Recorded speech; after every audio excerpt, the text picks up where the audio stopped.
Uh, A'udzubillahi minasyaitonirrajim. Bismillahirrahmanirrahim. Assalamualaikum warahmatullahi wabarakatuh. Waalaikumsalam warahmatullahi wabarakatuh. Innal hamdalillah nahmaduhu wa nasta'inuhu wa nastaghfiruhu. Wa na'udzu billahi min shururi anfusina wa min sayyiati a'malina. May yahdihillahu fala mudhillalah wa may yudlil fala hadiyalah. Asyhadu an la ilaha illallah wahdahu la syarikalah wa asyhadu anna Muhammadan abduhu wa rasuluh. Ya ayyuhalladzina amanu taqullaha haqqa tuqatih wa la tamutunna illa wa antum muslimun. Ya ayyuhalladzina amanu wa qulu qawlan sadida yuslih lakum a'malakum wa yaghfir lakum dzunubakum wa may yuti'illaha wa rasulahu faqad faza fauzan azima. Umahat, majelis taklim pencinta sunnah yang senantiasa dirahmati Allah Subhanahu wa taala. Puji dan syukur kita panjatkan ke Ilahi Robbi yang mana pada pagi hari ini kita semua masih terus diberikan nikmat iman, nikmat sehat, nikmat Islam, sehingga kita semua masih terus diberikan kesempatan untuk ikut bermajelis ilmu. Semoga waktu yang Umahat luangkan untuk duduk bersama-sama, insya Allah Allah berikan pahala yang akan memberatkan mizan kita di yaumil akhir kelak. Salawat dan salam tak lupa kita hadirkan kepada Nabi kita, Nabi Muhammad SAW, beserta keluarga, sahabat, dan para pengikutnya yang senantiasa istiqomah di atas sunnah-sunnah beliau. Umahat, sebelum taklim dimulai, sama-sama kita awali taklim kita pada pagi hari ini dengan membacakan basmalah. Bismillahirrahmanirrahim. Alhamdulillah Ustadz Farid sudah hadir untuk memberikan ilmu kepada kita. Hari ini temanya apa yang menjadi kekhususan Nabi Muhammad SAW dibanding dengan nabi-nabi yang lain. Alhamdulillah bahasannya pas dengan situasi yang sedang terjadi saat ini ya Ustadz ya. Mari sama-sama kita hadirkan hati kita untuk menerima ilmu yang akan disampaikan Ustadz Farid, memberikan kita pemahaman yang baik sehingga kita dapat menerima ilmu yang akan disampaikan oleh Ustadz. Tafadhol Ustadz. Bismillahirrahmanirrahim. Assalamualaikum warahmatullahi wabarakatuh. Waalaikumsalam warahmatullahi wabarakatuh. Alhamdulillahirabbil alamin. Wa bihi nasta'inu ala umuri dunya waddin. Wassalatu wassalamu ala asyrafil anbiya'i wal mursalin. Nabiyina Muhammadin wa ala alihi wa sahbihi ajma'in. Ya ayyuhalladzina amanu taqullaha haqqa tuqatih wa la tamutunna illa wa antum muslimun. Subhanaka la ilma lana illa ma 'allamtana innaka antal alimul hakim. Allahumma la sahla illa ma ja'altahu sahla wa anta tajal hazna idza syi'ta sahla ma ba'd. Ibu-ibu yang dirahmati oleh Allah Taala, alhamdulillah bersyukur kepada Allah pada pagi hari ini kita akan melanjutkan kajian yang biasa kita lakukan adalah bekal wanita muslimah. Kita akan masuk kepada pertanyaan yang ke-40, yaitu apa yang menjadi kekhususan Nabi Muhammad SAW dibanding dengan nabi-nabi yang lain. Bimadza ukhtussa nabiyuna Muhammad SAW an ghairihi minal anbiya. Perlu diketahui oleh kita semua bahwa seluruh para nabi dan rasul itu yang pernah diutus kepada umat manusia mencapai 124.000. 124.000 nabi dan rasul. Dari jumlah itu ada 313 rasul. Yang dicantumkan di Al-Quran ada 25 nabi dan rasul. Ada 104 kitab yang pernah diturunkan kepada para nabi itu. Yang dikenal adalah 4. Zabur, Taurat, Injil, dan Al-Quran. Kemudian, ibu sekalian, masing-masing nabi dan rasul itu oleh Allah diberikan mukjizat. Ya, mukjizat yang berbeda-beda, di mana Nabi Nuh alaihissalam terkena banjir bah, meskipun hanya menggunakan kapal perahu kecil, tapi kemudian tidak tenggelam. Nabi Ibrahim alaihissalam dibakar dengan api, tapi tidak terbakar. Ya, Nabi Musa dengan tongkatnya bisa membelah lautan. Nabi Isa alaihissalam bisa menghidupkan orang atau menyembuhkan orang atas izin Allah. Itu semua adalah mukjizat yang kita sendiri sekarang tidak bisa menyaksikannya. Masing-masing Nabi dan Rasul diberikan oleh Allah mukjizat itu yang disaksikan oleh umatnya, tapi kita sendiri tidak bisa menyaksikan. Tapi mukjizat Nabi Muhammad SAW itu banyak sekali. Nabi bisa membelah bulan umpamanya, ya. Nabi bisa membuat binatang itu berbicara umpamanya. Ya, Nabi bisa berbicara dengan jin, melihat jin dan macam-macam yang lainnya. Ya, bahwa mukjizat Nabi itu banyak sekali, tetapi mukjizat yang paling hebat adalah Al-Quran. Yang kita semua bisa menyaksikannya, bisa merasakannya, bisa bersentuhan dengannya. Dan ini adalah merupakan kekhususan Nabi Muhammad SAW. Makanya ibu sekalian, saya sarankan ibu-ibu mendalami tentang Nabi Muhammad ini dari berbagai cara. Ya, untuk mendalami tentang Nabi Muhammad diperlukan sejumlah cara ilmu agar kita mendapatkan informasi yang utuh tentang Nabi Muhammad SAW. Manusia mulia yang pernah diutus oleh Allah, ya, yang menjadi perubah terhadap peradaban umat manusia. Sampai Michael Hart penulis buku 100 tokoh besar dunia yang telah merubah sejarah, yang menempatkan Nabi Muhammad SAW menjadi yang pertama, dan dia diprotes oleh koleganya, dan dia bukan orang Muslim. Ini orang Inggris, diprotes oleh koleganya, bagaimana kamu itu meletakkan Muhammad menjadi yang pertama yang telah merubah sejarah. Kata dia, adakah manusia seperti Muhammad? Dia memulai dakwanya sendirian, diikuti oleh istrinya, kemudian oleh kawannya Abu Bakar, kemudian oleh dua anak kecil, Ali bin Abi Thalib dan Zaid bin Harithah. Kemudian sekarang lihat berapa jumlah pengikut Muhammad itu. 1 miliar lebih, 1,8 miliar. Ya, kalau dia itu tidak hebat, kalau dia itu kemudian tidak benar, nggak mungkin diikuti sekian banyak manusia itu. Itu jawaban dia. Nah, kita sebagai umat Nabi Muhammad SAW meyakini karena Nabi Muhammad itu utusan Allah, yang kemudian Allah akan memberinya kelebihan-kelebihan dibanding yang lainnya. Nah, karena itu untuk mempelajari kehidupan Nabi ini, ibu-ibu catat ya. Yang pertama, pelajari tentang sejarah Nabi secara kronologis. Dari mulai beliau lahir sampai beliau wafat. Namanya apa? Kajian Sirah Nabawiyah secara kronologis. Ya, Bu, day to day, hari per hari, bulan per bulan, tahun per tahun, Bu, sampai wafatnya Nabi SAW. Apa saja peristiwa yang terjadi pada saat beliau hadir di dunia ini sampai beliau wafat. Itu namanya, Bu, kronologis secara Sirah Nabawiyah yang terjadi pada Nabi Muhammad SAW. Yang kedua, mempelajari tentang Syama'ilun Nabi. Syama'ilun Nabi ini membahas tentang perilaku yang menyangkut adab, sopan santun Nabi. Jadi spesifik pandangannya hanya terkait dengan adab dan akhlak Nabi SAW. Namanya Syama'ilun Nabi SAW. Ya, Bu, bagaimana cara makan, bagaimana cara ke kamar mandi, bagaimana menerima tamu, semua itu diungkapkan di situ.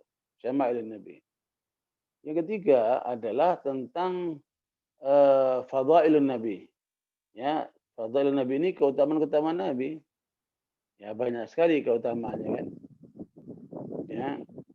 Termasuk Nabi itu setiap malam tahajud malam itu. Bagi Nabi itu wajib, bagi umatnya itu sunnah.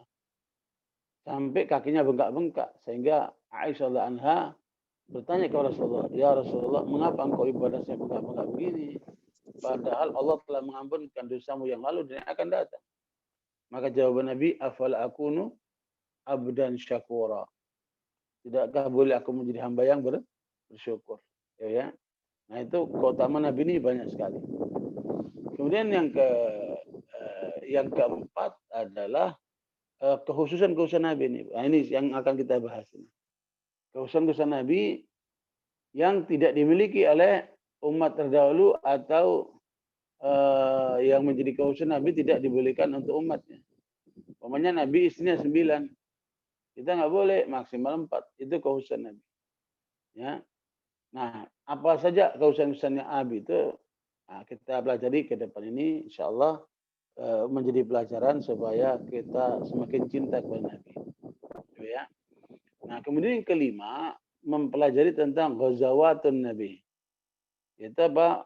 Peperangan Nabi SAW. Bagaimana Nabi ketika berada di medan-medan perang itu. Dia sebagai komandan, ya, mengatur siasat, mengatur strategi dan seterusnya itu. Nah, itu akan mendapatkan informasi lengkap tentang bagaimana kepemimpinan Nabi Muhammad SAW. Termasuk bagaimana Nabi mengelola negara. Ya, bagaimana Nabi mengelola negara. Nah, itu semua ibu sekalian akan memberikan kepada kita pemahaman, gambaran yang utuh tentang Nabi Muhammad Sallallahu Alaihi Wasallam. Sekarang kita akan spesifik membahas tentang kekhususan Nabi. Jadi ada berapa tadi Bu? Coba diulangi Bu. Ada 5 Ustaz. 5. Yang pertama, Pelajari sejarah Nabi dari lahir sampai wafat atau disebut juga dengan sirah nabawiyah. Yang kedua, kronologis. pelajari tentang sama'ilun Nabi yang menyangkut adab dan akhlak Nabi. Yang ketiga, tentang fadl ilal Nabi atau keutamaan Nabi. Yang keempat, tentang kekhususan Nabi SAW yang tidak dimiliki oleh Nabi yang lain. Yang kelima, tentang peperangan Nabi di mana ketika Nabi berada di medan jihad. Allahu Akbar. Ya, itu penting untuk dicatat, diingat-ingat supaya nanti terus kita mempelajari Nabi. Nah, saya melihat para ulama itu Bu, mereka itu membaca kronologi sejarah Nabi saja, sirah Nabawi itu sampai puluhan kali Bu. Ulama itu Bu. Diulang lagi sampai puluhan kali. Sehingga mereka merasa dekat betul dengan Nabi SAW itu. Ya. Nah, kita sekarang masuk kepada kekhususan Nabi. Apa saja yang menjadi kekhususan Nabi SAW? Tadi Bu, mukjizat Al-Quran yang tidak dimiliki oleh umat yang lainnya. Ya. Karena Al-Quran itu Bu mengandung seluruh ajaran yang pernah dibawa oleh para Nabi dan Rasul yang mereka membawa 104 kitab. Ibu, yang dikenal ada 4 Bu ya, Zabur, Taurat, Injil dan Al-Quran ini. Al-Quran ini merupakan kandungan lengkap dari seluruh ajaran yang terkandung di dalam kitab-kitab yang lalu. Ya. Coba Ibu lihat dalam surat Al-Maidah ayat 15-16. Ja'akum minallahi nuru wa kitabun mubin yahdi bihillahu man ittaba'a ridwanahu subulas salam wa yukhrijuhum minadh dhulumati ila nuri bi'idhnih wa yahdihim ila siratim mustaqim. Itu diringkaskan dalam ayat itu, luar biasa itu. Ustaz, surat Al-Maidah surat ke-5 ayat 15 dan 16. Ya, wahai ahli kitab, sungguh Rasul kami telah datang kepadamu, menjelaskan kepadamu banyak hal dari isi kitab yang kamu sembunyikan, dan banyak pula yang dibiarkannya. Sungguh telah datang kepadamu cahaya dari Allah dan kitab-kitab yang menjelaskan. Dengan kitab itulah Allah memberi petunjuk kepada orang yang mengikuti keriduannya ke jalan keselamatan. Dan dengan kitab itu pula Allah mengeluarkan orang itu dari gelap gulita kepada cahaya dengan izinnya dan menunjukkan ke jalan yang lurus. Bu, cahaya itu maksudnya apa? Telah datang kepadamu cahaya dan kitab yang agung. Para ulama menafsirkan cahaya di situ adalah Nabi Muhammad Sallallahu Alaihi Wasallam. Nah, sementara kita dinasihatkan apa Bu? Al-Quran. Ya, telah datang kepadamu Muhammad dan Al-Quran. Yang isinya apa itu? Nah, itu ringkasan dari seluruh isi kitab suci itu Bu. Ada di ayat 16 itu Bu. Ada berapa Bu? Ada 4 itu Bu. Isinya. Yahdi bihillahu man ittaba ridwanahu. Yang pertama, di dalam kitab itu adalah bagaimana kamu diajari meraih ridha Allah. Bu, inti hidup ini apa, Bu? Inna salati wa nusuki wa mahyaya wa mamati lillahi rabbil alamin. Ya, Bu, carilah ridha Allah.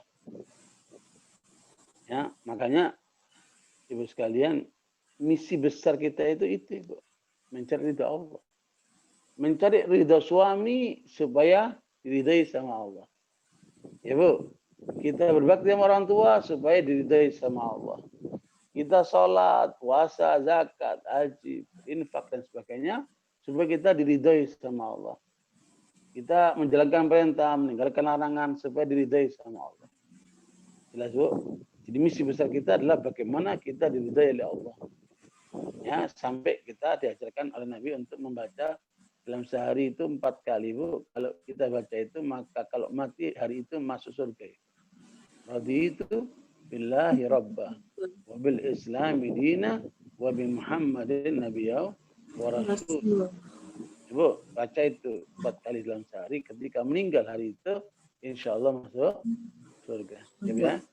Ya, kalau kita ridho, insya Allah itu keharusan bagi kita. Ya. Tapi bagaimana Allah ridho kepada kita, itu yang penting.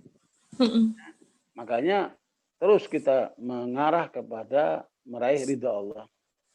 Suatu kali Muawiyah radhiallahu anhu ini seorang khalifah menulis surat kepada Aisyah radhiallahu anha, yang isi suratnya itu, ya ummul mukminin ausini wala tukthiri. Wahai ibu kaum mukminin, nasihati aku tapi jangan banyak-banyak. Ibu, makanya kalau menasihati penguasa jangan banyak-banyak. Ketika saya ketemu sama Pak Jokowi cuma 5 nasihat, saya nggak banyak-banyak. Tapi kalau 5 ini dijalankan, benar Indonesia. Ya, Bu, nasihat saya kepada Pak Jokowi 5 itu apa? Pertama, tegakkan sholat dan kebenaran. Wah, ini aja luar biasa itu kan. Yang kedua, tegakkan keadilan. Ya, Bu. Nah, yang ketiga, pilihlah pembantu presiden itu the right man in the right place, orang yang tepat. Ya. Kemudian yang keempat, basmi korupsi sampai seakar-akarnya. Ya, Bu. Nah, yang kelima, distribusi kekayaan yang merata. Karena sekarang yang terjadi adalah kesenjangan yang luar biasa. Ya, bayangkan kita 87% umat Islam hanya memiliki 12% aset nasional. Ini kondisinya tidak merata. Nah, itu 5 nasihat kepada presiden itu, Bu, dikomentari oleh ulama yang di Timur Tengah. Ketika mereka membaca di media saya nasihati presiden itu, ada yang kontak saya, Bu, dari Mekah, mengatakan nasihatmu kepada presiden Indonesia itu nasihat untuk semua pemimpin umat Islam. Masya Allah. Diapresiasi oleh mereka itu. Nah, kembali kepada nasihat tadi apa? Muawiyah minta nasihat kepada Ummul Mukminin Aisyah, minta nasihat jangan banyak-banyak. Jangan banyak ya. Jangan banyak-banyak. Maka Aisyah anha membalikkan surat yang datang dari Muawiyah, dan ditulislah di surat itu, sami'tu Rasulullah sallallahu alaihi wasallam yaqul man talaba ridallahi bi sakhatin nas kafahullahu ma'unatan nas. Wa man talaba ridwan nas bi sakhatillah au qalallahu ilain nas wassalam. Ya, aku mendengarkan Rasulullah SAW bersabda, barang siapa yang mencari ridha Allah, karena itu manusia marah, manusia murka, maka orang itu akan dijaga oleh Allah. Ya, Bu, siapa yang mencari ridha Allah, karena itu manusia marah, manusia murka, maka orang itu akan dijaga oleh Allah, Ibu. Tapi sebaliknya, wa man talaba ridwan nasi bi sakhatillah aukalallahu ilaina. Siapa yang mencari ridhonya manusia, yang penting orang senang, yang penting apa, Bu, pujian orang, tapi karena itu dia membuat murka Allah, dia melanggar Allah, maka Allah lepaskan orang itu dicabik-cabik oleh manusia itu. A'udzubillahi min dzalik. Makanya orang kalau sudah mencari ridho Allah, tidak ada yang perlu dikhawatirkan. Ya, Bu, dalam hidup ini tidak perlu dikhawatirkan. Apalagi cuma masalah rezeki kecil lah itu. Ya, Bu, Ibu lihat itu, ikan arwana itu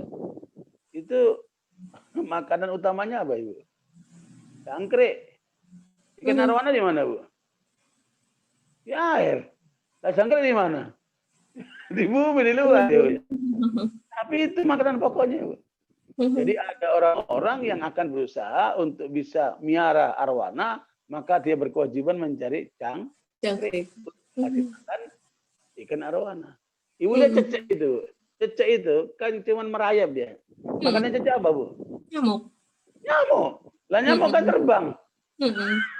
Gimana bisa menangkap nyamuk itu? Ini hal-hal yang luar biasa. Tapi ternyata nyamuknya yang datang ke mulutnya, apa? Iya, cicak. Ke cicak itu, subhanallah. Makanya dalam hidup ini nggak usah terlalu khawatir kalau urusan apa rezeki. Makanya dahsyat celaan Allah kepada ibu-ibu yang kemudian menggugurkan anaknya karena takut tidak bisa ngasih makan. Dia masih makan. Itu jahiliyah banget itu kan. Makanya barakallahu itu sekalian. Nah, apa yang kemudian diingat oleh Allah, carilah ridha Allah. Yang pertama, Ibu. Yang kedua, masuki daerah-daerah kedamaian. Maksudnya apa, Bu? Amal saleh.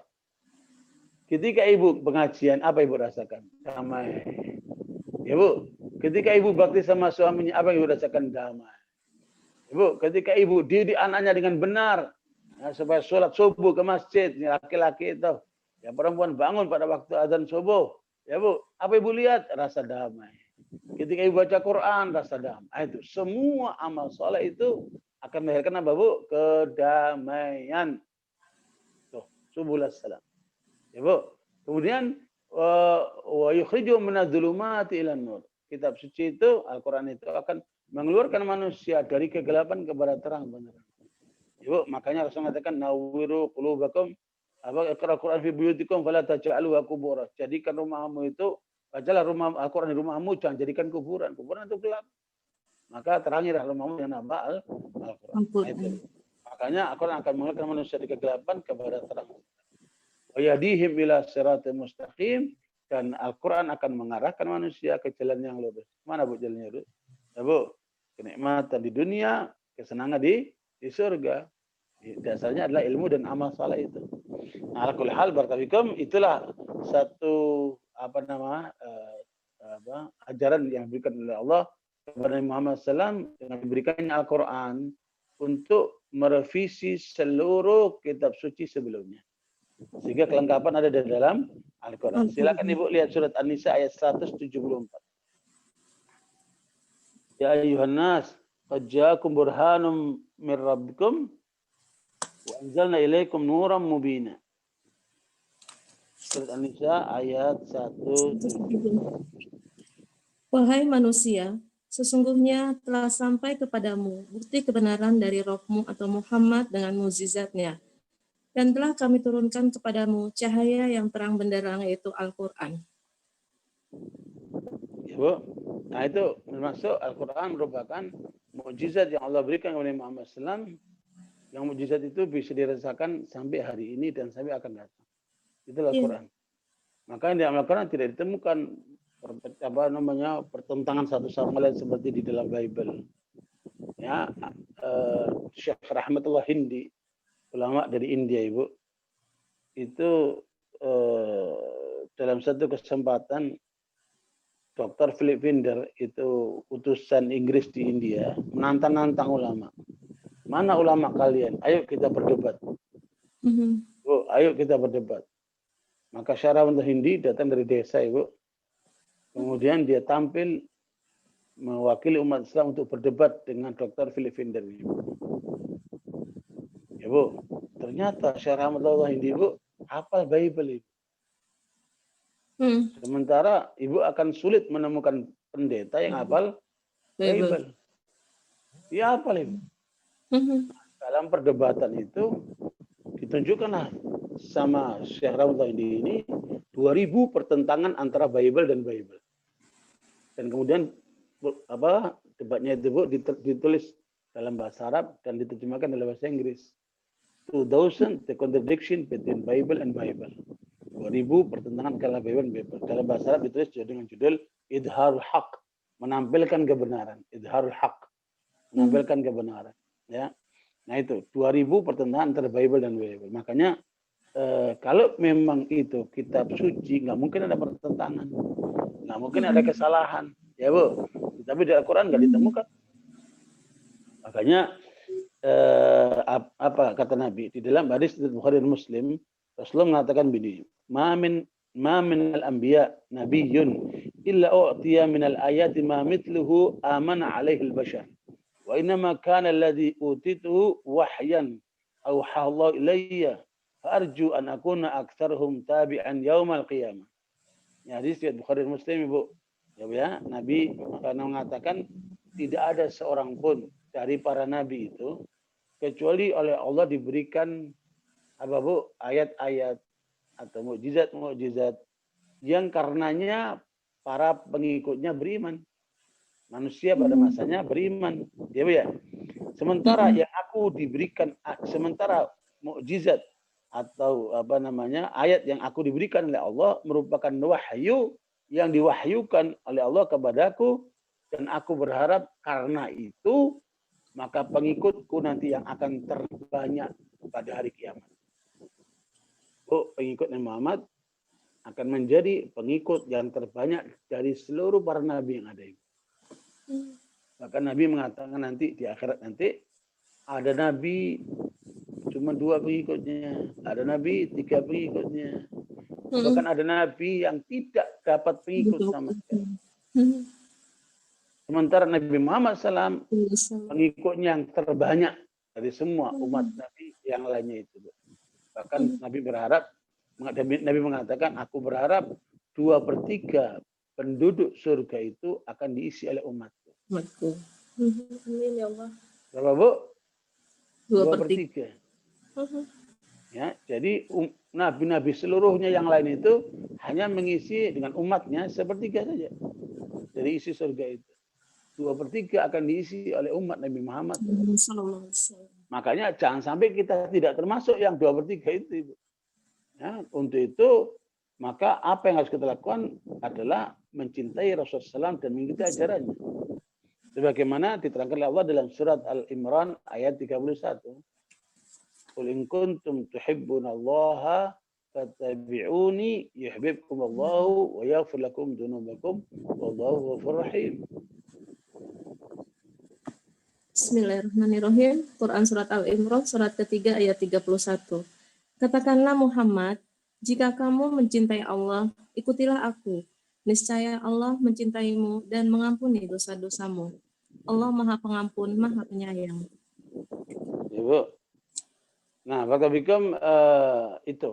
Artinya apa? Tidak sah iman seseorang sampai dia mencintai Rasulullah supaya dia cinta sama Allah.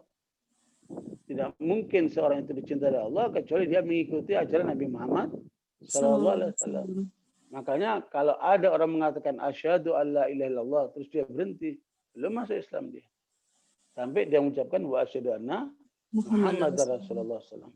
Ya, karena itu Barakallahu ada satu kejadian saya menyaksikan terjadi perdebatan antara wakil Kristen pendeta dengan wakil Muslim seorang ustadz. Debat terbuka antara keduanya. Kemudian si pendeta ngakuin kebenaran Islam, Ibu, sehingga para hadirin ribut, gaduh. Oh, tuh pendeta sudah Muslim, tuh pendeta sudah Muslim. Dalam hati saya mengatakan belum, selamat dia belum mengucapkan asyhadu an la ilaha illallah wa asyhadu anna Muhammadar Rasulullah. Kalau dia mengatakan saya bersaksi tidak ada Tuhan yang berhak kecuali Allah, kemudian berhenti, belum masuk Islam. Sampai dia menyatakan wa asyhadu anna Muhammadar Rasulullah. Ya. Nah, karena itu Barakallahu itu adalah satu bentuk penetapan dari Allah Taala. Syarat seorang itu Muslim, syarat seorang itu dicintai oleh Allah kalau apa dia mengikuti Nabi Muhammad Sallallahu Alaihi Wasallam. Ya. Nah, karena itu kewajiban kita untuk membela Nabi. Nabi disakiti oleh si Macron itu, maka kita harus melawan, kita harus menolak, kita harus membenci perilaku-perilaku seperti itu. Karena itu masuk kategori sebagaimana riwayat Muslim, ya, man ra'a munkaran falyughayyirhu bi yadihi wa lam yastati' fa bi lisanihi wa lam yastati' fa bi qalbi wa dzalika ataful iman. Siapa yang melihat kemungkaran, maka rubahlah dengan tangannya. Kalau nggak mampu, rubahlah dengan lisannya. Kalau nggak mampu, rubahlah dengan kalbunya. Itu selama-lama iman. Ya. Nah, sekarang kita melihat bagaimana Nabi Muhammad disakiti ya dengan bikin karikatur yang menghina dengan dukungan oleh presiden itu sedemikian rupa. Makanya umat Islam bereaksi, ya Bu, untuk kemudian memboikot produk-produk Perancis. Nah, itu salah satu bentuk ekspresi penolakan terhadap kemungkaran. Apakah yang lebih mungkar daripada orang yang menghina Nabi kan? Itu kemungkaran besar. Ya, kalau ibu kita dihina marah kita, bapak kita dihina marah kita, ya Bu. Apalagi Nabi kita. Nabi kita itu lebih mulia daripada bapak ibu kita. Bu, lebih berjasa daripada bapak ibu kita. Bapak ibu kita dia melahirkan, membesarkan, ya Bu ya. Ya Bu, tetapi kalau tidak dapat petunjuk Nabi Muhammad SAW, hancur dunia, hancur akhirat. Ya Bu. Makanya Nabi Muhammad itu bagi manusia lebih berharga daripada matahari. Nggak dapat ultraviolet maksimal mati Bu, nggak dapat air maksimal mati Bu. Tapi kalau nggak dapat petunjuk Nabi Muhammad SAW, hancur dunia akhirat. Nah, berarti begitu pentingnya kehadiran Nabi SAW buat kita. Makanya marahlah itu orang Ceknya itu Abdullah siapa itu yang kemudian melihat gurunya menghina Nabi langsung disembelih sama dia. Disembelih betul Ibu. Sama dia disembelih betul. Nah, itu satu reaksi yang luar biasa. Ya, karena bagaimanapun pembelaan kepada Nabi adalah satu keharusan.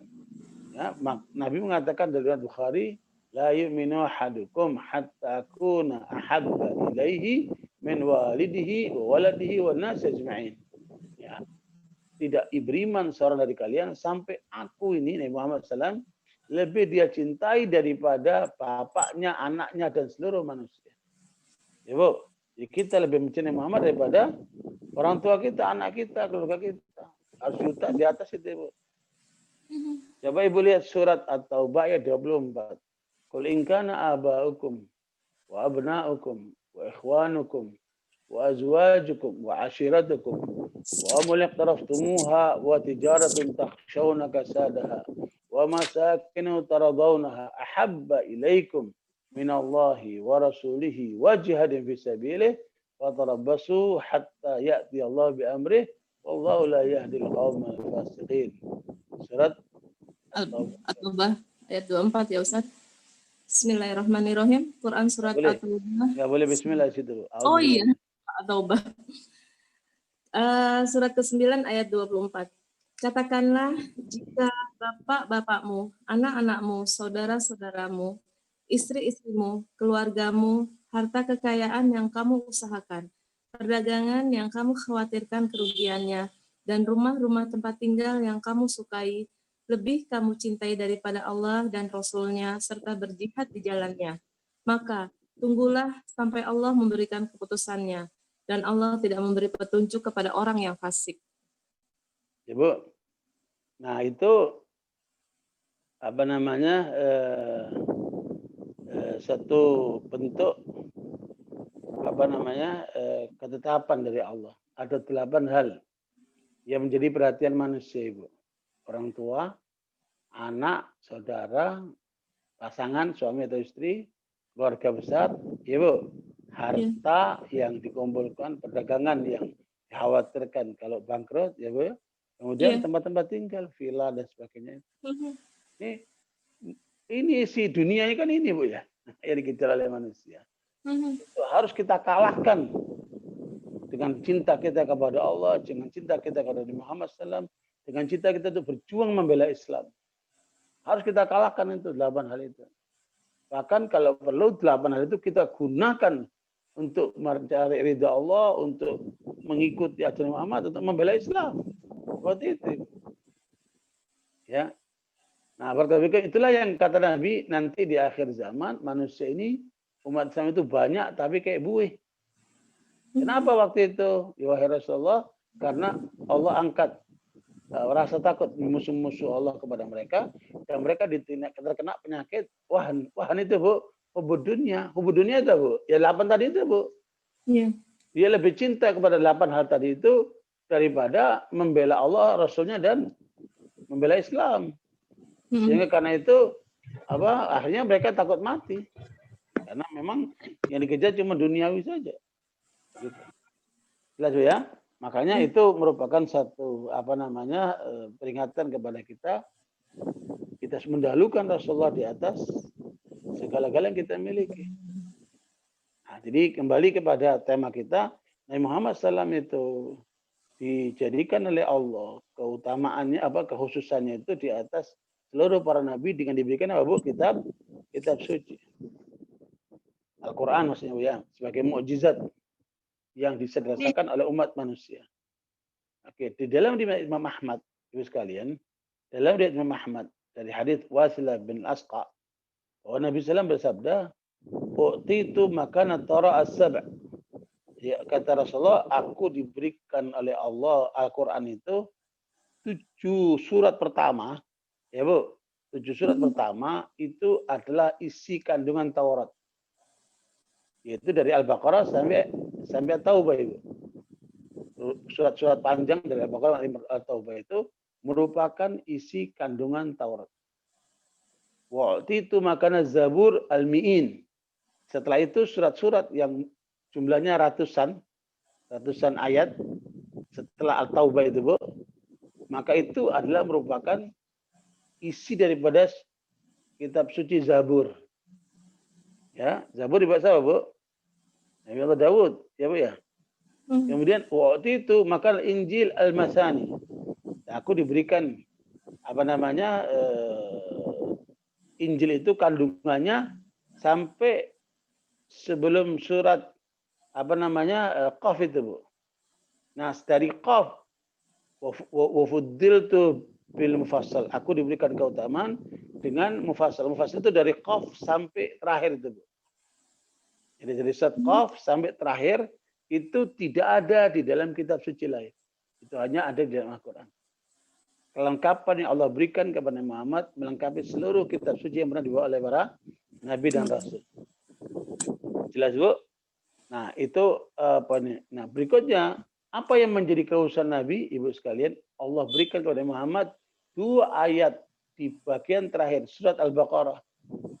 Yang itu juga tidak ada dimiliki oleh nabi sebelumnya. Hal ini diriwayatkan Imam Ahmad, Rasulullah bersabda dari Abu Dzar, "Inni utituhuma min kanzin min baitin tahta al-'arsy wa lam yu'tahuma nabiyyun qabli." Aku diberikan 2 ayat itu sebagai kanz itu apa Ibu ya? Simpanan kekayaan yang langsung dihadirkan dari bawah Arsy Rahman. Di bawah Arsy, Bu, diturunkanlah 2 ayat itu. Yang tidak diberikan 2 ayat itu kepada Nabi sebelum Nabi Muhammad SAW. Makanya, Bu, jangan lupa sebelum tidur baca amanah Rasul itu, Bu. Ya, Bu, hafalkan, Bu ya? Amanah Rasul bima unzila ilaihi min rabbi wal mu'minun. Seterusnya, Bu ya. Itu adalah apa, Bu? Perbenaran kekayaan yang diturunkan oleh Allah langsung dari bawah arsy-Nya, Bu. Makanya siapa yang dalam satu malam membaca 2 ayat itu, maka Allah akan cukupkan 2 orang itu. Kafatah. Kafatah itu dicukupkan semuanya, Ibu. Ya, Bu. Seandainya malam itu Ibu tidak tahajud, maka seluruh malam Ibu dicatat sebagai tahajud. Dan semalam itu Ibu tidak diganggu sama setan karena Allah melindungi Ibu. Ibu, begitulah seterusnya. Jadi nilai 2 ayat di akhir Al-Baqarah itu luar biasa buat kita. Karena itu kekhususan yang diberikan oleh Allah khusus kepada Nabi Muhammad SAW tidak diberikan oleh Nabi sebelumnya.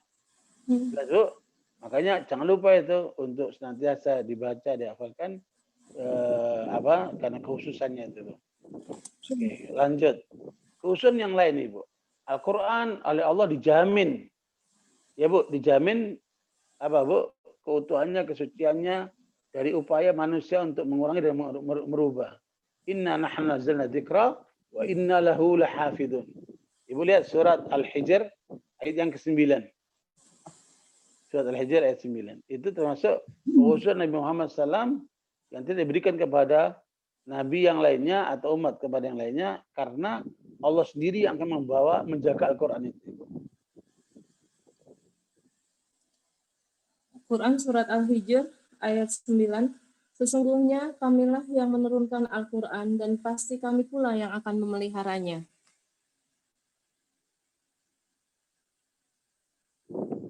Ya, Bu. Jadi Allah yang menurunkan, Allah juga yang apa? Menjaganya. Beda dengan kitab suci lainnya, Bu. Ibu lihat surat Al-Maidah ayat 44. Inna anzalna at-taurata fiha hudan wa nur. Yahkumu bihan nabiyyuna alladzina aslamu lilladzina hadu wa rabbaniyun wal ahbar bimma istahfidu min kitabillahi wa kanu alaihi syuhada. Surat Al-Maidah ayat 44. Ya, bismillah. Sungguh kami yang menurunkan kitab Taurat. Di dalamnya ada petunjuk dan cahaya. Yang dengan kitab itu, para nabi yang berserah diri kepada Allah memberi putusan atas perkara orang Yahudi. Demikian juga para ulama dan pendeta-pendeta mereka. Sebab mereka diperintahkan memelihara kitab-kitab Allah dan mereka menjadi saksi terhadapnya. Apa Ibu pahami? Ya, terus lanjut. Karena itu, janganlah kamu takut kepada manusia, tetapi takutlah kepadaku. Dan janganlah kamu jual ayat-ayatku dengan harga murah. Barang siapa tidak memutuskan dengan apa yang diturunkan Allah, maka mereka itulah orang-orang kafir. Bu, apa pengertian bimastuhfidu min kitabillahi wa kanu alaihi syuhada? Maknanya, Bu, bahwa kitab suci Taurat itu diserahkan oleh Allah penjagaannya kepada umatnya. Gitu. Beda dengan Al-Quran. Al-Quran kitab suci Allah turunkan Nabi Muhammad dan Allah sendiri akan menjaganya. Ini khususnya, Bu. Sementara kitab suci Taurat yang diberikan kepada Musa alaihissalam, itu menjadi kekhususan Nabi Muhammad SAW dengan Al-Qurannya. Makanya kitab suci nabi-nabi yang lain itu mengalami distorsi, penambahan atau pengurangan. Kenapa? Umatnya teledor menjaganya.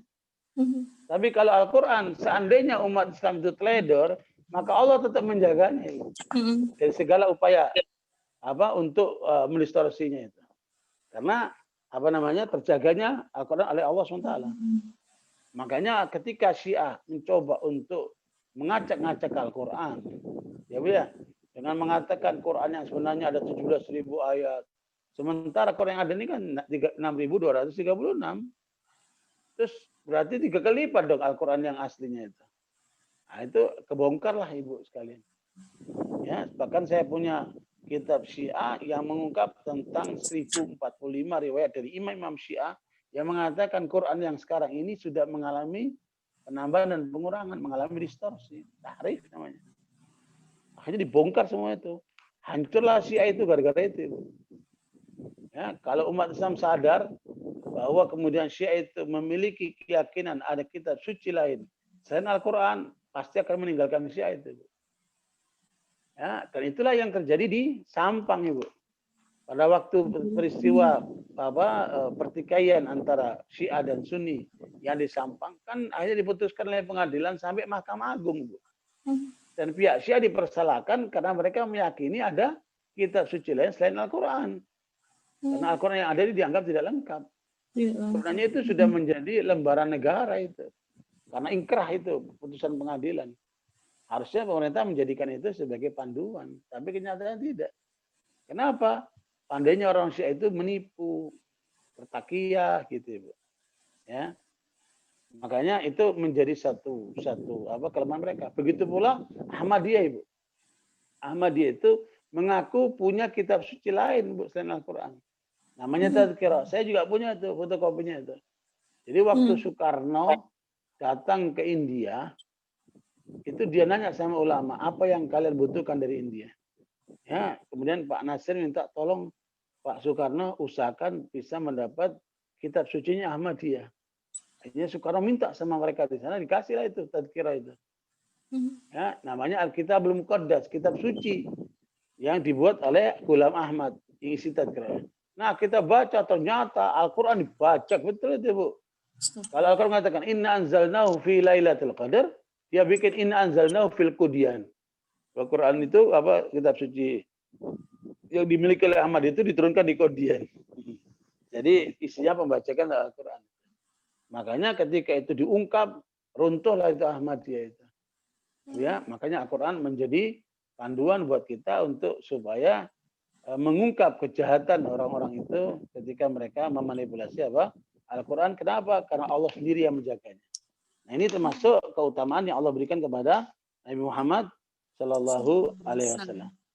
Nah, kemudian ibu sekalian, di antara kekhususan Nabi Sallallahu Alaihi Wasallam itu adalah Allah menjadikannya penutup semua para nabi. Ibu lihat surat Al-Ahzab ayat 40 Ibu. Maka Muhammadun aba hadim min rijalikum walakin Rasulullahi wa khataman nabiyyin. Surat Al-Ahzab surat ke-33 ayat 40. Muhammad itu bukanlah bapak dari seseorang di antara kamu, tetapi dia adalah utusan Allah dan penutup para nabi. Dan Allah Maha mengetahui segala sesuatu. Ya Bu. Nah, penutup para nabi ini oleh Ahmadiyah disimpangkan dengan cincin para nabi. Kacau Ahmadiyah itu Bu. Ya Bu. Nah itu karena mereka meyakini ada nabi lagi setelah Nabi Muhammad SAW. Itulah Mirza Ghulam Ahmad. Maka dia menyimpangkan ayat ini. Khataman Nabi itu ditulis sebagai cincin pada itu ya adalah penutup para nabi. Di dalam peristiwa yang dialami oleh Ali bin Abi Thalib pada saat Nabi akan berperang melawan kaum Romawi, yaitu perang Tabuk. Ya Bu, perang Tabuk. Nabi menugasi Ali bin Abi Thalib menjadi gubernur Madinah, mewakili Nabi, karena Nabi berangkat dengan pasukan melawan kaum Romawi. Perjalanan dari Madinah sekitar 1000 kilo Ibu. Ya. Nah, Ali keberatan, ya Rasulullah, kok engkau tinggalkan aku bersama ibu-ibu, anak-anak, orang tua, orang-orang lemah semua ini. Ya, padahal Ali kan merasa kuat, merasa pemberani, kok ditaruh begini? Maka Nabi menghibur, anta minni bimanzilati Harun min Musa min Harun, bimanzilati Harun min Musa, walakin la nabiyya ba'di. Kata Rasulullah, engkau dengan aku ibarat Harun terhadap Musa. Kan ketika Musa menerima Ten Commandment, kan yang ditugasi menjaga umat siapa? Harun kan, saudaranya. Maka Nabi menghibur Ali, engkau bagiku seperti Harun kepada Musa. Tetapi tidak ada Nabi setelahku. Ya Bu, kalau setelah Nabi Musa kan ada Nabi lagi Bu ya. Setelah Nabi Muhammad tidak ada Nabi lagi. La Nabi ya ba'di. Tidak ada Nabi setelahku. Di dalam riwayat Bukhari, Rasulullah menjelaskan Bu terhadap ayat tadi itu Bu. Mithli wa mithl anbiya min qabli kamathli rajulin bana baitan fa ahsanahu wa ajmalahu illa mawdi'a labnatin min zawiyah faja'ala an-nasu yatufuna bihi wa yu'jibuna lahu wa yaqulun halla wudi'at hadhihi al-labnah qala fa ana al-labna wa ana khatamun nabiyyin.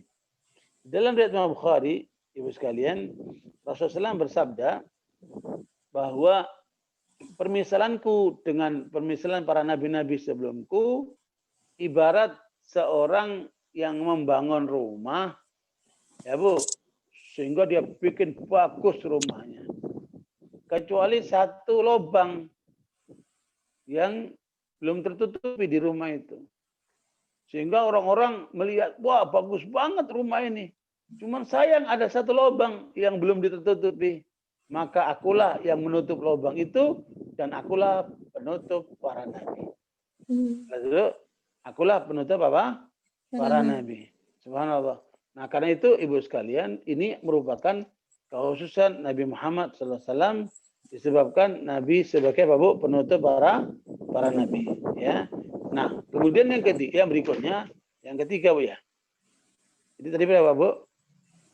Jadi yang keempat Bu ya. Yang pertama Al-Quran sebagai mukjizat sepanjang zaman. Sementara nabi-nabi diberikan mukjizat hanya pada masanya saja. Ya Bu. Yang kedua bahwa Al-Quran dijaga oleh Allah. Ya Bu. Iya. Dijaga oleh Allah yang kemudian sementara kitab-kitab lain tidak dijaga oleh Allah. Ya. Dan Al-Quran merupakan kumpulan dari semua kitab-kitab yang pernah diturunkan kepada umat manusia. Yang ketiga, Rasulullah SAW dijadikan penutup para nabi. Ini kekhususan Bu ya. Rasulullah SAW dijadikan penutup para nabi. melengkapi apa yang ada pada nabi-nabi terdahulu. Ya, Bu. Nah, kemudian keutusan Nabi lagi, Bu, yaitu Rasulullah Muhammad ini diutus oleh Allah kepada dua makhluk, jin dan manusia. Ya, Bu.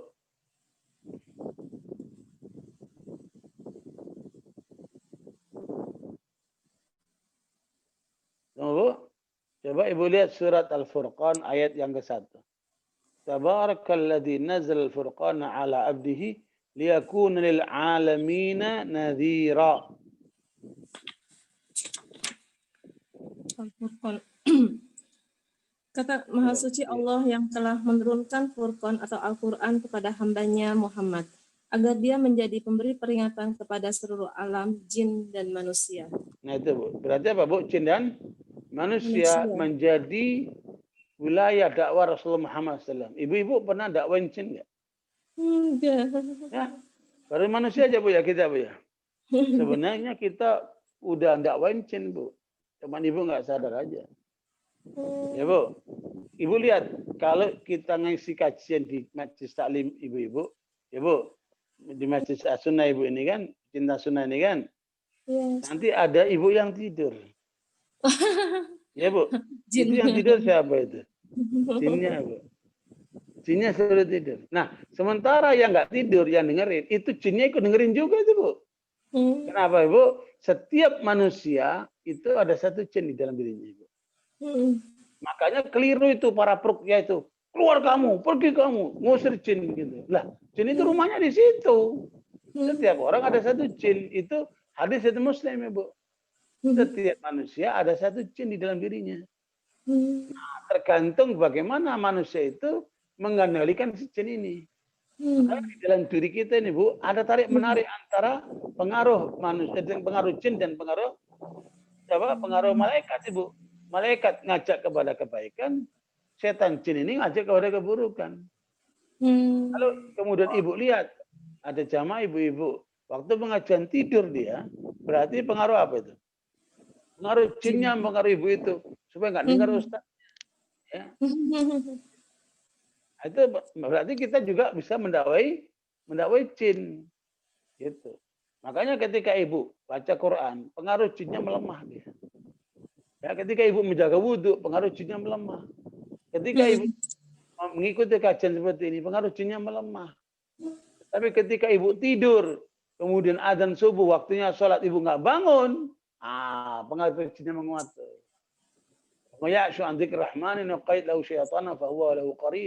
Jin setan itu, Bu, tujuannya adalah untuk memalingkan manusia dari Allah. Maka jangan sampai kita terpaling dari Allah. Itu, Ibu. Coba Ibu lihat dalam surat Jin ayat 1 sampai 2. Ini pernyataan jin sendiri, Bu. Ya, qul uhiya anna istama'na nafarun minal jinni wa qalu inna sami'na qur'anan ajaba yahdi ila rusydi fa amana bih wa la nusyrika bi rabbina ahada. Jin 1 dan 2.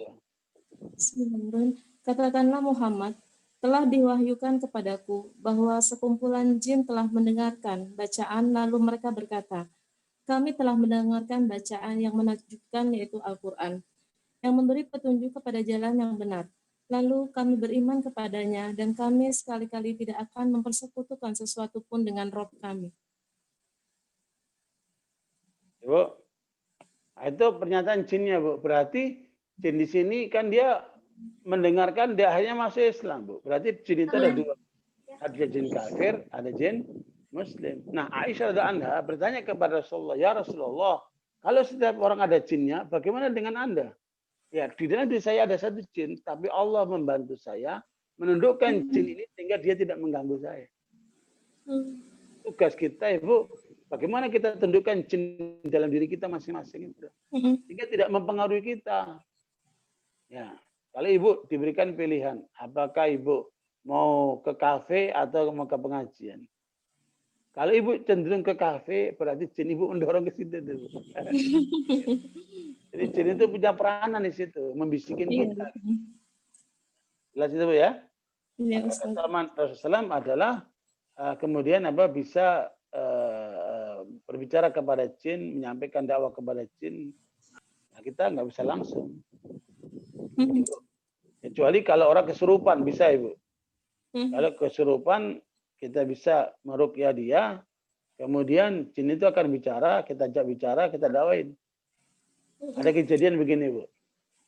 Ini saya baca dalam Akhbar Alam Islami yang diterbitkan oleh Rabitoh. Kejadian di Saudi Arabia, seorang perempuan berbicara tapi suaranya lelaki Ibu. Perempuan ini namanya Fatimah.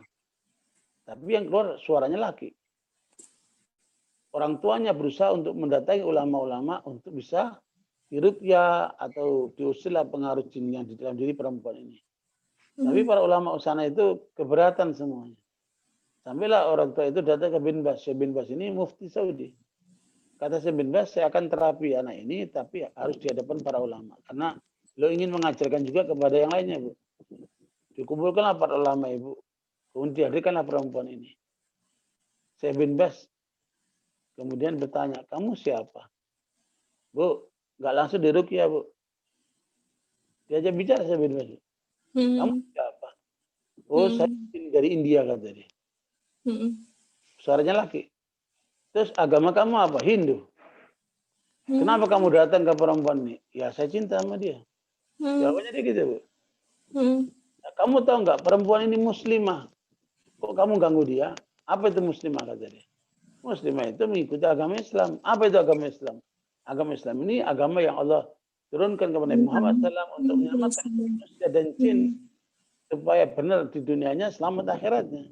Siapa yang mengikuti Islam, dia akan bahagia dunia, bahagia akhirat. Tapi siapa yang ikuti Islam, dia akan hancur dunianya dan masuk neraka nanti di akhirnya. Waduh, ngeri banget. Berarti benar dong itu agama Islam. Lah benar lah. Kamu kalau mau masuk agama Islam, ya harus mengucapkan 2 kalimat syahadat. Oh ya, saya mau masuk Islam aja deh. Kata si jin itu. Sehingga diajarin mengucapkan 2 kalimat syahadat. Tapi ya, akhirnya dia masuk Islam. Nah, setelah dia masuk Islam, kata Syekh bin Bas, sekarang kamu sudah Muslim, kamu kembali ke negerimu, ucapkan salam, dan sampaikan kepada kaummu di sana supaya kamu ngajak mereka masuk Islam. Ya Bu, akhirnya dengan Assalamualaikum, Bud. Kembalilah ke perempuan ini suaranya. Gitu. Jadi ruqyah itu sebenarnya tujuannya untuk mendakwai jin. Bukan cuma saya sembelih kamu, saya pukul kamu, saya bakar kamu. Nah, gimana? Ya Bu. Nah, ini orang-orang nggak ngerti ruqyah itu. Ya Bu. Makanya di Madinah di Mekah ibu akan ketemukan di sana apa Bu? Apa namanya masjid jin Bu ya? Di Madinah Bu. Di Madinah ibu akan ketemukan masjid jin itu Bu. Masjid jin. Nah itu masjid jin itu tempat kumpulnya jin-jin itu Bu. Ya. Nah ala kulli hal barakallahu ibu sekalian. Nah, itu termasuk kausan Nabi. Beliau bisa berdakwah kepada makhluk yang namanya apa? Jin. Kata Nabi, kalau Allah mengizinkan kalian melihat jin seperti aku melihat, berarti Rasulullah bisa melihat tuh Bu. Aku akan tunjukkan kalian, saya ikat mereka sekarang di tiang-tiang itu, kata Nabi. Ya, Bu, makanya kita nggak bisa melihat jin Bu, tapi jin bisa melihat kita kan. Innahu yarakum wa qabiluhu min haitsu la tarawnahum. Ya, makanya yang penting kita harus waspada dan mau digoda sama pengaruh jin kayak ngerah melalaikan kita kepada Allah. Ya, oke lanjut Bu ya. Nah kemudian disebutkan di sini di antara apa namanya kekhususan Nabi SAW, beliau Sayyidu Waladi Adam. Nabi itu tuan dari seluruh makhluk manusia ini Bu, anak Adam ini Bu. Ya, manusia paling mulia itu Bu Nabi Muhammad sallallahu alaihi wasallam. Wa bu'ita ila nasi 'ammah. Rasulullah apa namanya kalau nabi-nabi yang lain dikirim kepada umatnya secara khusus, Nabi Muhammad dikirim kepada umat manusia. Kita lihat Bu hadisnya Bu. Bagaimana hadis ini diriwayatkan oleh Imam Bukhari ya bunyinya begini Bu. Utitu khamsan lam yu'tahunna ahadun qabli. Ya, kata Rasulullah, aku diberikan oleh Allah 5 hal yang tidak diberikan oleh Allah kepada Nabi sebelumku. Berarti ini apa Bu? Ada 5 keutamaan langsung nih Bu. Ya, yang Allah berikan kepada Muhammad yang tidak diberikan kepada nabi-nabi sebelumnya. Nusirtu birru'bi masirata syahrin. Aku diberikan oleh Allah pertolongan tidak memiliki rasa takut dalam perjalanan sebulan. Kalau Nabi berjalan sebulan itu tidak ada sedikit pun rasa takut, Ibu. Ibu, kita baru jalan aja udah ketakutan. Nanti jangan-jangan ada perampok, jangan-jangan ada ini. Iya, Bu. Nabi Muhammad diangkat itu rasa takut itu, Bu, dalam perjalanan sebulan. Wa ju'ilat liyal ardu masjidan wa tahura. Fa ayyuma rajulin min ummati adrakatus shalah falyusalli. Aku dijadikan oleh Allah, semua bumi itu adalah masjid dan suci kapan saja dari umatku. Yang datang waktu sholat, maka sholatlah. Ya, semua bumi ini, Bu, apa, Bu? Dijadikan apa? Masjid. Sementara orang Kristen hanya di gereja. Ya, Bu. Orang Yahudi hanya di mana? Di sinagog. Ya, umat Islam nggak harus di masjid. Bisa juga di tempat-tempat umum. Semua bumi ini adalah masjid. Ya, meskipun terutama ada di masjid, terutama ada di masjid. Karena semua mengatakan khairul biqa'i masajiduha. Tempat yang termulia itu adalah masjid-masjid itu. Ya, tapi semua bumi bisa jadi masjid. Kalau ibu perjalanan ke daerah, nggak ada masjid, adanya lapangan, sholatlah di situ. Kalau waktunya sholat kan, seperti itu. Dulu ketika kita di Australia, Bu, kan di sana kan masih banyak di daerah-daerah yang nggak ada masjid. Ya, Bu, kalau ada waktu sholat kita turun, berhenti mobil kita sholat di situ. Meskipun banyak orang-orang itu melihat. Ketika kita ke Eropa pun seperti itu, Bu. Kapan waktu sholat, saya beber aja itu di depan orang banyak, kita sholat aja. Sekaligus dakwah kepada mereka. Orang pada ngeliatin tuh, ngapain itu orang rokok sujud kala itu kan. Tapi itu dakwah. Adalah orang Islam. Ya, Bu. Mereka nggak bisa sembarangan ibadah seperti itu. Karena Allah jadikan semua bumi ini masjid bagi orang Islam. Kemudian yang keempat, yang keberapa tadi, Bu? Yang ketiga sekarang, Bu, ya. Tiga, Ustaz. Liyal ghanaim walam tuhalla li ahadin qabli. Ya, dan dihalalkan bagiku rampasan-rampasan perang, dan itu tidak dihalalkan kepada nabi-nabi sebelum itu. Makanya para nabi, Bu, kalau dapat rampasan perang itu nggak boleh diambil, nggak boleh dimakan, dibakar, Ibu, atau dikumpulkan aja, nanti datang api dari langit kemudian membakar dia itu. Apa ghanimah itu? Mereka dilarang makan ghanimah, rampasan perang. Orang Islam boleh, halal itu. Bahkan saya baca riwayat atau sejarah tentang pembagian hasil ghanimah umat Islam setelah jatuhnya Parsi, Bu. Jumlah pasukan umat Islam mencapai 60.000, setiap orang dapat 16.000 dinar. Dinar itu 1 dinar 4,2 gram, Ibu, ya. Semuanya masing-masing 16.000 dinar. Luar biasa itu banyaknya itu. Ibu, jadi setiap pasukan kaya raya itu, Bu. Oke, lanjut, Bu, ya. Wa u'titu syafa'ah. Ya, dan aku diberikan oleh Allah syafaat. Ini yang keempat, Bu. Iya, Yang pertama dikasih keamanan selama sebulan perjalanan, tidak ada rasa takut. Ya, Bu. Yang kedua, dijadikan bumi itu masjid. Kapan saja orang bisa sholat di situ. Ya, Bu. Kemudian ketiga, dihalalkan ghanimah, rampasan perang bagi Nabi Muhammad yang diberikan kepada umat sebelumnya. Yang keempat, Bu, diberikan syafaat. Syafaat itu kapan, Bu? Nanti di akhirat. Syafaat itu dimaksudkan untuk menyelamatkan umat Islam. Ya, Bu, yang di neraka diangkat jadi masuk surga, yang di surga diangkat derajatnya ke surga lebih tinggi. Ya, Bu. Makanya kita diperintahkan untuk banyak berselawat kepada Nabi Sallam, dan diantaranya supaya memperoleh apa, Bu? Syafaat. Sehingga kita dibela oleh Nabi nanti di akhirat lewat syafaatnya itu, Bu. Jelas, Bu? Iya. Nah, terutama di Jumat banyak berselawatlah kepada Nabi SAW. Wa kana Nabi SAW, ini yang kelima, Bu. Wa kana Nabi SAW yub'atsu ila qaumi khassa wa bu'itsu ila nasi 'amma. Dan setiap nabi yang diutus oleh Allah itu diutus kepada umat untuk kaumnya saja. Khusus untuk kaumnya saja. Sementara aku diutus kepada seluruh manusia. Itu, Bu, termasuk apa, Bu? Keutamaan Nabi Muhammad Sallallahu Alaihi Wasallam. Kekhususan Nabi, Bu. Nah, kemudian yang berikutnya, Bu, kekhususan Nabi, Bu.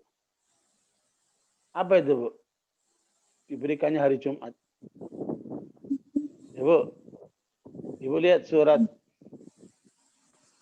Surat Al-Baqarah 213.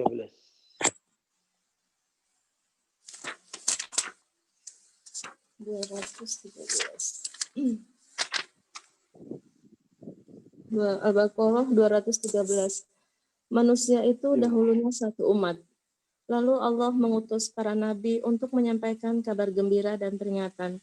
Dan diturunkannya bersama mereka kitab yang mengandung kebenaran untuk memberi keputusan di antara manusia tentang perkara yang mereka perselisihkan.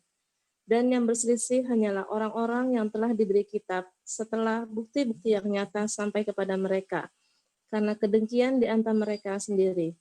Maka dengan kehendaknya Allah memberi petunjuk kepada mereka yang beriman tentang kebenaran yang mereka perselisihkan. Allah memberi petunjuk kepada siapa yang Dia kehendaki ke jalan yang lurus. Tahu maksudnya apa, Ibu? Tahu, Bu, maksudnya apa itu? Apa, Bu? Yahudi dikasih hari utamanya, hari sucinya hari Sabtu.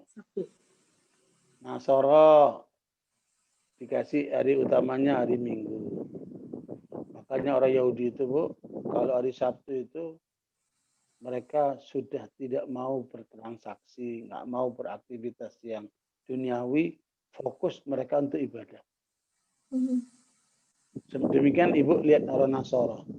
Kalau Minggu mereka terus pakai dasi, ya Bu, rapi pergi ke gereja. Nah, saya pernah ke Israel, Bu, negeri Israel sana, lihat bagaimana orang Yahudi itu hormat dengan hari Sabtu, Ibu. Kami tinggal di hotel. Itu orang-orang Yahudi yang di hotel itu, taruhlah umpamanya dia tinggal di lantai 10. Ya, Bu. Kalau sudah hari Sabtu, Bu, dia nggak mau naik lift, Bu. Dia jalan kaki, Bu. Hormat dengan hari Sabtu. Ya, Bu. Ada orang-orang foto-foto pada hari Sabtu, dilarang, Bu. No picture. This is Sabbath. No picture. This is Sabbath. Nggak boleh ambil foto. Ini hari Sabtu. Hari Sabtu itu untuk ibadah. Gitu, Bu. Kemudian fahadallahu ladzina amanu limakhtalafu fihi minal haqqi bi'idnih. Allah berikan petunjuk kepada orang beriman atas apa yang diperselisihkan. Sehingga Allah apa, Bu? Berikan umat Islam dengan hari Jumat. Padahal umat Islam umat yang pertama terakhir, Bu. Bu? Ada ibu yang tidur nggak itu? Bu, Yahudi dikasih hari Sabtu, Nasoro dikasih hari Minggu. Kan? Harusnya umat Islam dikasih hari Senin. Kan kita umat yang terakhir. Tapi Allah muliakan umat Islam. Umat Nabi Muhammad SAW dikasih hari Jumat di atas mereka semua, Bu. Di depan mereka semua. Jelas, Bu? Makanya di dalam riwayat Muslim Rasulullah bersabda begini, Bu. Nahnul akhirunal awwaluna yaumal qiyamah wa nahnu awwalu man yadkhulul jannah fa idza annahum utul kitaba min qablina wa utinahu min ba'dihim fakhtalafu fahadanallahu lima ikhtalafu fihi minal haqq fahada yaumuhum alladhi ikhtalafu fihi hadanallahu qala yaumul jum'ah wal yaumu lana wa ghadan lil yahud wa bada ghadan lin nasara. Kata Rasulullah SAW, hadis Muslim, Bu, juga riwayat Bukhari ini, Bu. Tapi lafadznya lafadz Muslim ini. Kami umat Islam ini umat yang terakhir, tapi umat yang terdahulu nanti di hari kiamat. Untuk kitalah umat Islam, umat Muhammad yang pertama kali masuk surga. Ya, meskipun orang-orang yang sebelum kita itu diberikan kitab suci, ya, tetapi mereka berselisih satu sama lain. Sehingga Allah berikan petunjuk kepada kita kebenaran yang sebenarnya itu. Ya, Bu, mereka berselisih tentang hari. Padahal hari yang utama itu ada hari Jumat. Dan itulah hari kita yang Allah berikan kepada kita. Sementara besoknya yaitu Sabtu untuk Yahudi dan besok lusanya untuk Nasara yaitu hari Minggu. Jadi Allah berikan keutamaan umat Islam di depan kaum Yahudi dan Nasara karena kita dikasih Jumat, mereka dikasih Sabtu, Minggu. Jelas Bu? Dan ini termasuk keutamaan yang Allah berikan kepada umat Islam. Ya, makanya jangan lupa, Ibu sekalian, hari Jumat itu hari terbaik dalam seminggu. Pakaian ketika hari Jumat harus terbagus. Makanannya harus paling enak. Ya Bu, kenapa Ibu? Lebaran mingguan umat Islam. Itu Ibu. Jadi kalau mau hari Jumat, jangan seadanya. Bu, harus luar biasa. Gitu Ibu. Jelas Bu? Itu diberitahu itu suami-suaminya itu. Kalau hari apa? Hari Minggu itu, hari Jumat itu harinya umat Islam. Tapi sekarang kita udah kalah itu di Indonesia. Yahudi dikasih libur, Nasara dikasih libur di Minggu. Kita umat Islam yang mayoritas nggak dikasih dari Jumat. Ya Bu. Makanya perjuangan kita ke depan masih panjang. Oke, lanjut tuh ya. Nah, keutamaan yang lain, Bu, Nabi Muhammad SAW, Ibu sekalian, tidak disebutkan di dalam Al-Quran dalam bentuk perintah. Ibu, Nabi Muhammad dipanggil oleh Allah untuk diperintahin dan itu enggak ada Ibu. Tapi Nabi Ibrahim, Nabi Musa, Nabi Isa, Nabi Zakaria itu disebut namanya. Ya, ya Zakaria khudil kitaba biquwwah. Ya Isa, ya Musa, ya Ibrahim, ya Nuh. Ya, subhanallah itu semua dipanggil namanya, diperintahkan oleh Allah dengan disebut namanya. Nabi Muhammad tidak ada Ibu. Kalaupun ada Nabi Muhammad disebutkan sifatnya berita seperti tadi itu surat Al-Ahzab 40 kan. Maka Muhammad dan Aba Hadim itu berita sifatnya. Tidak ada perintah dengan menyebutkan Nabi Muhammad kecuali Allah menggunakan ya ayyuhan nabi, ya ayyuhar rasul. Coba Ibu lihat surat Al-Ahzab ayat 45 46. Ya ayyuhan nabi, inna arsalnaka syahidan wa mubasyiran wa nadhira wa da'iyan ila Allah bi'idnihi wa sirajan munira. Bismillahirrahmanirrahim. Quran surat Al-Ahzab surat ke-33 ayat 45 sampai dengan 46. Wahai Nabi, sesungguhnya kami mengutusmu untuk menjadi saksi atau pembawa kabar gembira dan pemberi peringatan, dan untuk menjadi penyeru kepada agama Allah dengan izinnya dan sebagai cahaya yang menerangi. Bu, nah itulah misi besar Nabi Muhammad yang diperintahkan oleh Allah, ada 5 itu. Ya ayuhan Nabi. Diperintahkan oleh Allah, tidak disebut namanya Bu. Tapi disebut wahai Nabi. Itu menunjukkan apa Ibu? Kedekatan Allah kepada Nabi Muhammad SAW. Kecintaan Allah kepada Nabi Muhammad SAW. Hatta namanya tidak disebutkan ketika diperintahkan. Itu luar biasa. Itu kekhususan itu Bu. Yang Allah berikan kepada Nabi Muhammad SAW. Ya, nah disinilah kita bahagia sekali menjadi pengikut Nabi Muhammad SAW karena Nabi kita diagungkan oleh Allah, ya Bu, dipuji oleh Allah, ya, dihormati oleh Allah. Yang Allah katakan, alam nashrah laka sadrak wa wada'na anka wizrak alladhi anqadha dhahrak wa rafa'na laka dhikrak. Boleh baca Bu surat Asy-Syarh itu ayat 1 sampai 4 itu. Surat apa? Asy-Syarh. Alam nashrah itu, Asy-Syarh. Nasr 110. Syarah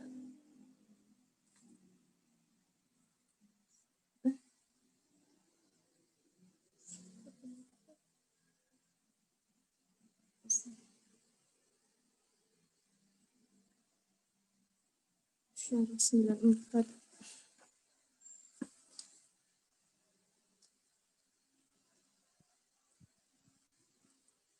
1 sampai 4 ya Ustaz? Ya, Bu. Surat Asy-Syarah surat ke-94 ayat 1 sampai 4. Bukankah kami telah melapangkan dadamu Muhammad, dan kami pun telah menurunkan beban darimu yang memberatkan punggungmu, dan kami tinggikan sebutan namamu bagimu. Bu, kami tinggikan namamu bagimu. Walam yudkar ismi illa dzikra ismuk. Kami angkat namamu sehingga tidak disebutkan namaku kecuali disebutkan namamu. Bu, itulah Nabi Muhammad SAW. Makanya seorang ketika mengucapkan 2 kalimat syahadat harus menyebutkan apa, Bu? Nama Nabi Muhammad SAW. Wa asyhadu anna Muhammad Rasulullah. Tidak disebutkan namaku kecuali disebutkan namamu. Subhanallah. Dalam adzan Ibu lihat kan? Asyhadu an la ilaha illallah. Nanti asyhadu anna Muhammad Rasulullah. Ya, Bu. Itu menyertai, Bu. Allah angkat derajatnya. Sampai namanya pun diangkat. Gitu. Jelas, Bu? Makanya bersyukurlah kita sebagai umatnya. Dan itu misi Nabi Muhammad tadi surat Al-Ahzab 45-46. Yang pertama menjadi saksi. Yang kedua membawa kabar gembira untuk mengajak orang kepada kebenaran supaya masuk surga. Dan memperingatkan dari semua keburukan supaya menghindari neraka. Ya, Bu. Kemudian senantiasa yang keempat berdakwah di jalan Allah. Ya, dengan seizinnya.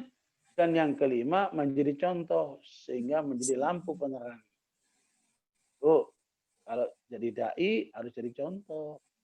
Jangan dakwaan cuma ngomong aja, nggak ada contohnya. Ibu, harus jadi contoh. Kalau cuma orang ceramah tok, ngomong tok, nggak ada contohnya, ya dilepas sama orang. Ya, Bu. Awalnya dia cakep, waduh bagus banget nih ceramahnya, bagus banget ini kajiannya. Nanti ketika lihat perilakunya, lihat keluarganya, lihat aduh ngelepek. Lihat muamalahnya, nah itu. Nabi mengajarkan sampailah kita menjadi lampu penerang. Makanya kata Ibnu Qayyim rahimahullah, iman seseorang itu akan menjadikan baginya cahaya yang menerangi dia dan menerangi orang sekitarnya. Semakin kuat imannya, semakin tinggi daya apa Bu penerangnya itu, Ibu. Subhanallah. Makanya jadilah Ibu sokle, tahu sokle, Bu? Lampu yang besar yang bisa menerangi kota itu, namanya sokle itu. Subhanallah. Jika kita menerangi di dalam kegelapan orang, kita terangi mereka. Itu semakin kuat iman seorang, semakin besar nanti pengaruh cahaya yang akan apa Bu? Yang akan ditampakkan untuk menerangi banyak orang itu. Wasirajam munirah. Ya, Bu, cahaya yang menerangi. Siraj itu juga dalam arti bulan ya, bulan yang menerangi. Pada waktu malam itu kan jadi terang Ibu ya. Purnama itu kan.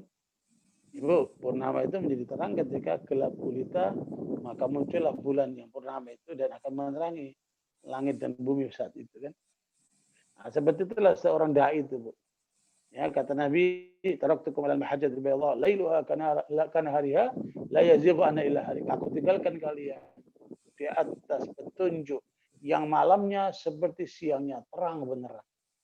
Tidak ada seorang pun yang meninggalkan ajaranku kecuali akan hancur. Ya. Warahmatullahi barangkali itu Bu kajian kita pada pagi hari ini semoga bermanfaat tentang keutamaan kekhususan Nabi SAW. Ya, semoga itu menjadi pencerahan buat kita semuanya sehingga semakin kita lebih dekat kepada Allah, lebih cinta kepada Rasulullah SAW, lebih mengikuti ajaran-ajarannya sehingga kita menjadi apa Bu? Lampu penerang buat orang lain. Wallahu a'lam bishawab. Baik Ustaz. Alhamdulillahirrabbilalamin. Jazakallahu khair. Barakallahu fiqh untuk Ustaz Farid Akbar yang sudah memberikan materinya pada siang hari ini. Umahat, jika ada yang ingin ditanyakan berkaitan dengan materi ini dipersilakan.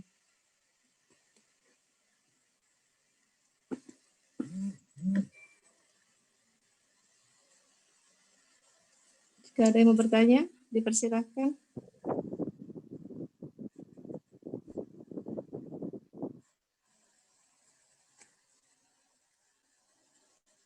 Tidak ada. Ustaz, bagaimana dengan yang kasus yang pemuda CS-nya itu loh Ustaz, yang menggal itu dibenarkan tidak ya Ustaz dalam Islam? Kalau dia memenggal kepala seorang gereja, sementara kan yang mempunyai, yang bisa mematikan kan hanya haknya Allah ya Ustaz. Dengan seperti itu bagaimana Ustaz? Jadi sebenarnya begini Bu, orang kalau sudah menghina Rasulullah, aslinya darahnya halal. Halal ya Ustaz ya.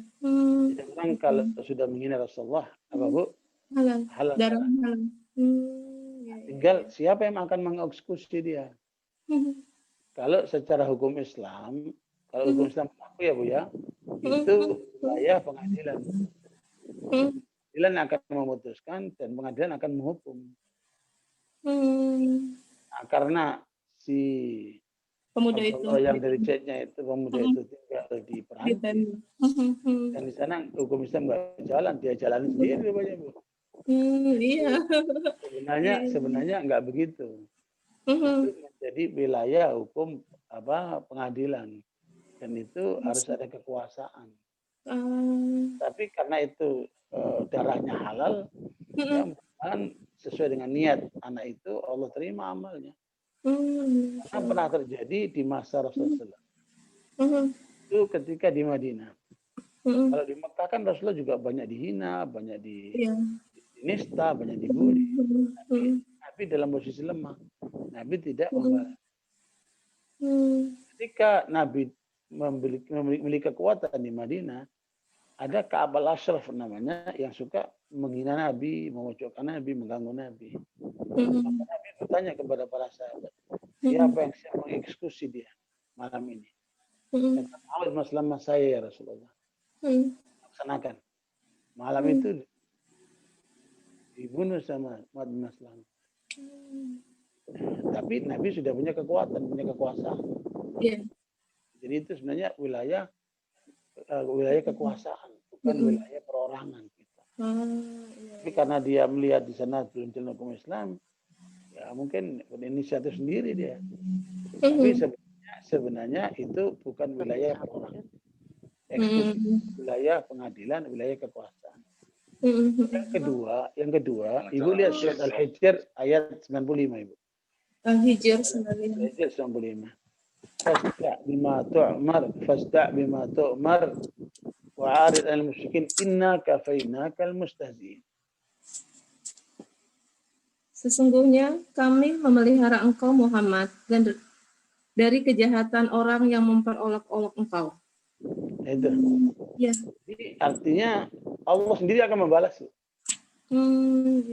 Ya, sama juga dengan di dalam surat Al-Kautsar.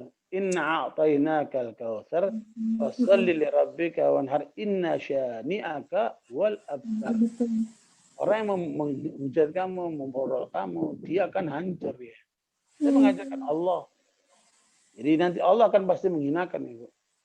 Makanya di dalam Sahih Bukhari itu ada seorang yang mengaku Muslim dari kalangan Nasara, Bu. Kemudian ketika dia bergabung dengan kaumnya, Bu, dia tutupin keislamannya, dia jelek-jelekkan Nabi Muhammad SAW di hadapan kaum Nasara itu. Ketika orang ini meninggal, Ibu, bumi tidak bisa nerima ini. Dikubur keluar lagi, dikubur sampai dikubur paling dalam keluar lagi, Bu. Akhirnya ditinggalkan di atas bumi itu, ya, dan itu hukuman dari Allah ketika dia sudah menghina Nabi SAW. Makanya Ibu lihat, orang yang menghina Nabi Muhammad SAW pasti akan dihukum oleh Allah. Tinggal tunggu saja. Iya. Nanti Macron itu kayak apa? Jadi Macron kayak apa? Iya. Macron kayak apa? Laknatullah alaihi ya Ustaz. Berarti kita juga boleh ya Ustaz, boleh melaknat orang-orang seperti itu ya Ustaz. Dengan kata laknatullah alaihi ya Ustaz. Kalau satu bentuk penolakan dari lisan kita kan. Baik. Tapi ada orang begini, Bu. Ada orang mengatakan begini, kita nggak usah menghujat, kita nggak usah memboikot. Yang penting kita ikuti sunnah Nabi, cinta sama Nabi. Lah gimana? Ini orang bahlem. Mencintai Nabi, ngikuti Nabi itu syarat iman. Kalau kamu nggak cintai Nabi, ngikuti Nabi nggak sah iman kamu itu. Tapi ketika Nabi diganggu, Nabi dihina, itu adalah kemungkaran. Kamu harus nolak. Minimal dengan kalbumu kamu benci itu. Itu lama-lama. Orang itu sebenarnya salah persepsi. Berarti tindakan umat Islam untuk saat ini dengan memboikot produk-produk Prancis itu sudah benar ya Ustadz ya? Benar. Dengan kita mematikannya lewat perekonomian mereka ya Ustadz. Itu salah satu cara itu. Kita boikot itu ekonominya. Dan sekarang udah teriak-teriak mereka, Bu. Iya. Karena dalam perusahaan mereka udah mulai mengalami kebangkrutan itu. Iya. Baik, jazakallah khair Ustadz. Barangkali umat yang lain, kalau ada yang mau ditanyakan, dipersilahkan.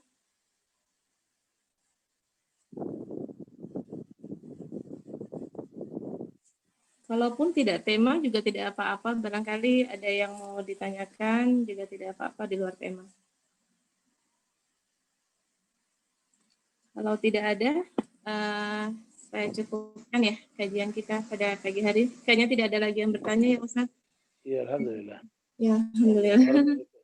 Iya Ustaz, jazakallahu khair. Allah barik Barakallahu fiik. Iya. Semoga apa yang disampaikan Ustaz insya Allah bisa membuka hati kita, kecintaan kita kepada Nabi Muhammad SAW lebih baik lagi, lebih besar lagi dengan salah satu caranya peristiwa Perancis. Semoga kita tidak bisa berbuat banyak, paling tidak ada yang menjadi hujah kita nanti di hadapan Allah Subhanahu wa taala ya Ustaz, dengan paling tidak memboikot perekonomian mereka. Insya Allah semoga kita juga bisa menenangkan itu terus sampai ajal nanti menjemput. Kita tutup dulu kajian kita dengan